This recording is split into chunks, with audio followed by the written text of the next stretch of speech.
So that's Dan 1.0. That was my first experience with online community, my first experience with the internet, really. Dan 2.0 is a story that if you have been following me for a while, you're probably at least somewhat familiar with. It would have been 3 summers ago, and my friend Brent posted on my Facebook wall, "Hey Dan, you ought to teach me how to solve the Rubik's Cube sometime." It was fairly common knowledge at my high school that I knew how to solve the Rubik's Cube, so I said, yeah, sure. I taught a few people before.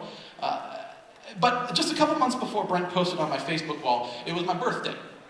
And for my birthday, I got my first ever digital camera. And it wasn't even a video camera, it was just a still camera with a video function. But I figured, I'll just make a video. And that way, if anyone wants to know how to solve the Rubik's Cube from me in the future, I can just refer them to that. It'll be a lot easier on everybody, whatever. So the next day, I made the video, and my video editing experience ties into pogoing, because I made a few pogo sticking videos to share with my friends. So that's how I knew how to edit video. So I made the video the next day. I uploaded it to YouTube, not because at that time I had any particular affinity for YouTube, but just because that was the easiest place to upload a video. And I went to bed. The next morning, I logged on, and I saw that my Rubik's Cube tutorial had 35,000 views. Wow. My first thought was, geez, Brent must be having a lot of trouble. No, seriously. My Rubik's Cube tutorial was in the process of going viral, and it did. It went viral. Today it has somewhere close to like 15 million views. I don't even check it. I don't know. But yeah, a lot. And it was the boost I needed to start my video blogging career.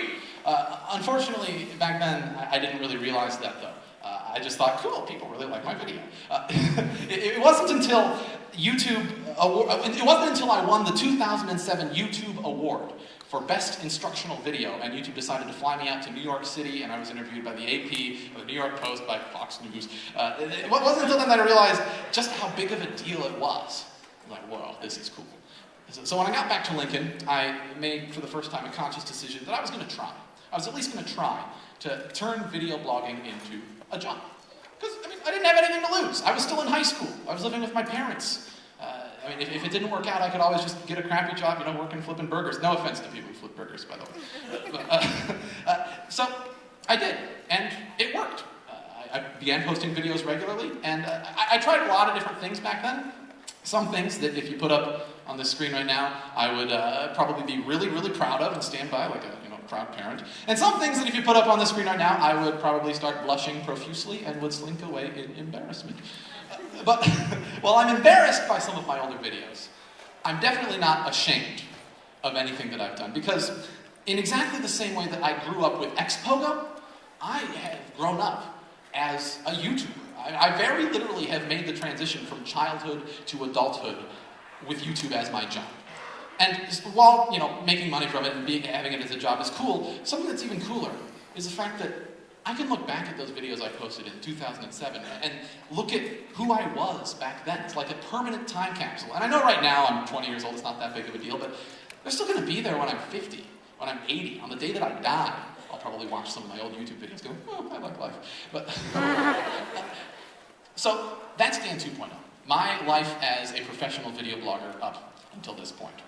Which leads us quite naturally into Dan 3.0.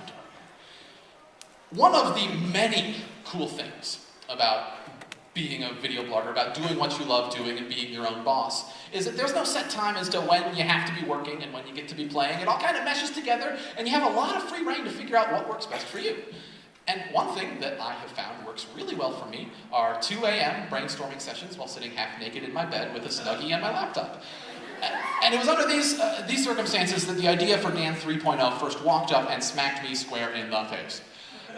I was using the Stumble Upon toolbar, and I stumbled across a documentary called Us Now. And it talks all about the internet and the cultural impact it has already had, continues to have, and will have. It's a fantastic documentary. It should be required viewing for everyone, but particularly for everyone here at Vidcon. And they give all sorts of examples. My favorite example was of a soccer team from the UK called Ebbsfleet United. Now, Ebbsfleet United, they're not one of the best UK soccer teams. I don't know that much about soccer. But they're not the Premier League, but they're probably equivalent with like a minor league baseball team here in the US. And they were average, nothing too particularly special, until one season they decided to try something radically new and different. They replaced their traditional management structure with one where instead of white-collar people deciding everything. They've put all of their major decisions in the hands of their fans. The fans decided what players they wanted to go after at the beginning of the year. The fans negotiated the contracts with the players. The fans even got to decide when they wanted to swap players out in the middle of the game. And they did this all through an online voting system. And over the course of that season, they went from being average to being really freaking good. They were beating teams who were literally way out of their league, and they even advanced to a tournament they had never been to before in their club's entire history. So I'm watching this documentary, along with all of the other examples, and I'm thinking, man, that is so cool. It's an organizational model that it just makes so much sense, and yet it had never been laid out in front of me in such straightforward terms. But it also got me thinking, why don't we see this in more contexts? I mean, what would happen if an NFL team decided to put control of its decisions in the hands of their fans? What would happen if a company like Microsoft decided to put control of their decisions in the hands of PC users? What would happen if the United States Congress decided to put all of their decisions directly in the hands of the American people? And what would happen? What would happen if a video blogger decided to put complete control of his life in the hands of his viewers?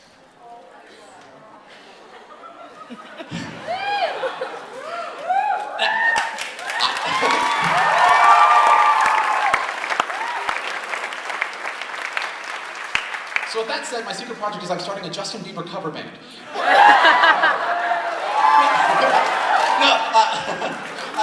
I don't have an answer to those first three questions, but I do have an answer to that last question. And that answer is, I have no freaking idea, but we're gonna find out. Starting on August 2nd, for 1 year, I am very literally putting complete control of my life in your hands. And in order to make this project a reality, Dan 3.0, which I consider to be just as much a social experiment as it is a project, I've teamed up with a truly visionary company in this new media landscape, Revision 3. Yeah! And we're working with them right now to design what we refer to as the decision engine, the website that's going to allow you guys to collectively decide what it is that I should be doing on a daily, weekly, and monthly basis. And the way that the decision engine is going to work is pretty simple. There are going to be 4 different dig-style hierarchies where users can submit ideas as to what they think I should do, and other users can vote those ideas either up or down based on whether they like them or dislike them. And the best ideas will naturally rise to the top. The worst ideas will fall to the bottom and fade into obscurity. And those 4 lists are, there's one for short-term daily goals, one for medium-sized weekly goals, one for big monthly goals, and another, my favorite list, for technical changes to the project. So if there's something that doesn't work out exactly the way we thought it would, the community can decide that we can either axe it or change it or tweak it, or if there's something that we think needs to be added, some sort of an element, we can add anything. I mean, this project will be able to live and breathe and evolve any way that we want it to. So, yeah, that is Dan 3.0 in a nutshell. I wish I could stand up here for another hour and tell you point by point what it is that we're going to be doing for the next year, but by nature of what the project is, we aren't going to know until we know. But let me just say this. I can see where someone might look at Dan 3.0 and say, oh, okay, it's just a silly little project that Dan Brown is doing. And it is. It absolutely is a silly little project that I'm doing. But in a lot of ways, I also see it as something more significant than that. Because our generation has a lot on its plate. As we forge boldly ahead into the future, we're going to come head-to-head with issues like global poverty, global terrorism, global warming. And these are issues that no one country or institution can take on unilaterally. Global-scale problems require global-scale solutions. And while by no means am I trying to insinuate that Dan 3.0 is going to solve all of the world's problems, it is an exercise in exactly the sort of worldwide collaboration that's going to be necessary to come up with innovative, creative solutions to the problems that we face. So,